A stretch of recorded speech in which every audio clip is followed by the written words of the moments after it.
छी virus care के शानदार प्रस्तुति कि अइलै कार्तिक के महीनमा छठी मैया अइलै ना कि अइलै कार्तिक के महीनमा छठी मैया अइलै ना छठी मैया अइलै ना हो भैया छठी मैया अइलै ना कि सबके पार करै छै नैया छठी मैया अइलै ना हो भैया पार करै छै नैया छठी मैया अइलै ना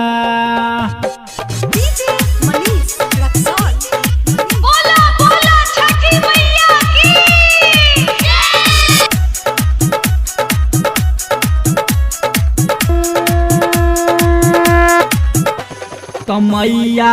बाजन के दै छै कनपूत सुन नीरधन के दाया यो भैया नीरधन के दाया मैया बाजन के दै छै कनपुत्र सुन नीरधन के दाया यो भैया नीरधन के दाया कि करे कष्ट दुख बनैया छठी मैया अइलै ना हो भैया पार करै छै नैया छठी मैया अइलै ना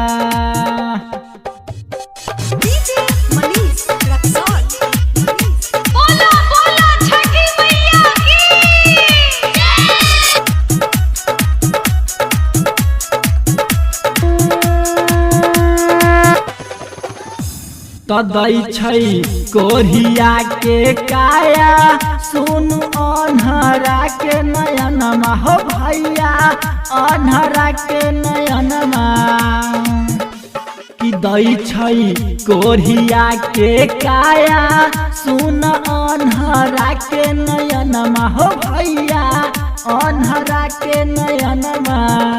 कि चल पूजे सब मिल भैया छठी मैया अइलै ना हो भैया पार करै छै नैया छठी मैया अइलै ना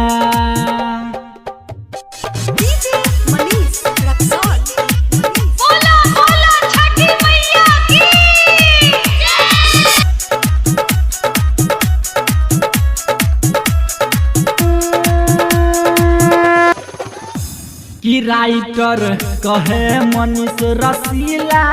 मैया लागै बड़ न्यारी हो भैया लागै बड़ न्यारी कि कहै पंकज अनिल बिहारी मैया लागै बड़ न्यारी हो भैया लागै बड़ न्यारी कि श्याम सुंदर बनतै गबैया छठी मैया अइलै ना हो भैया पार करै छै नैया छठी मैया अइलै ना अखन अहाँ सब सुनि रहल छी वायरस केयर के शानदार प्रस्तुति।